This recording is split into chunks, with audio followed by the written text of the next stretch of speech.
বাংলাদেশে জন্ম ৮ বছর বয়সে বাবার সাথে যুক্তরাষ্ট্রে পাড়ি জমান আমির সামি সেখানে বার্সেলোনা একাডেমিতে ফুটবল শিখেছেন। এবার ১৮ বছর বয়সে তার স্বপ্ন পূরণের সুযোগ এসেছে।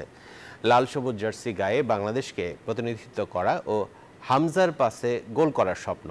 বাফুফের ৩ দিন ব্যাপী ট্রায়ালের প্রথম সেশন শেষে সে কথাই জানান সামি। তার গর্বিত বাবাও আশায় বুক বেঁধেছেন।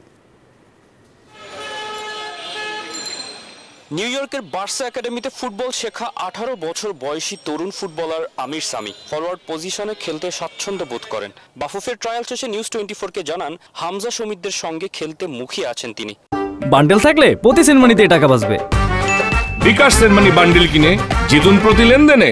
Hamza, I'm very happy, inshallah. He helping this country, taking it from the bottom to the top. Right when he got here, the Asian Bangladesh football team, it just went up. I think Hamza is doing a good job, and I think that I'll be happy to play with him.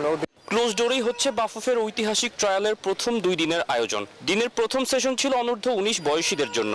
সামিও উপভোগ করেছেন trial. নিজেকে প্রমাণ করে জাতীয় দলে খেলাই তার স্বপ্ন। লাল সবুজ জার্সিতে গোল করতে চান। I could play with both of my legs. I'm a lefty and a righty. So I think যদি আমি চান্স পাই, obviously আমার কাজ করতে হবে, কিন্তু I think already my feet is good enough. আমি হেল্প করতে পারবো, কারণ আমি যে কোনো জায়গায় শুট করতে পারবো। ছেলের ট্রায়ালের সঙ্গী হয়েছেন গর্বিত বাবা। দেশের ফুটবলে যদি বিন্দু মাত্র অবদান সামি রাখতে পারেন, তাতেই তার সব আশা পূরণ হবে। যখন আমির সামি বাংলাদেশের জার্সি গায়ে জড়ায়, বাংলাদেশকে সারা পৃথিবীতে রিপ্রেজেন্ট করতে পারবে এবং বাংলাদেশ ফুটবলের উন্নয়নে কাজ করতে পারবে, এটা হবে আমার কাছে সবচেয়ে বেশি পাওয়া। নিজেকে প্রমাণ করার আরও 2টি সেশন পাচ্ছেন সামি। তৌসিফুল হাসান, নিউজ 24, ঢাকা।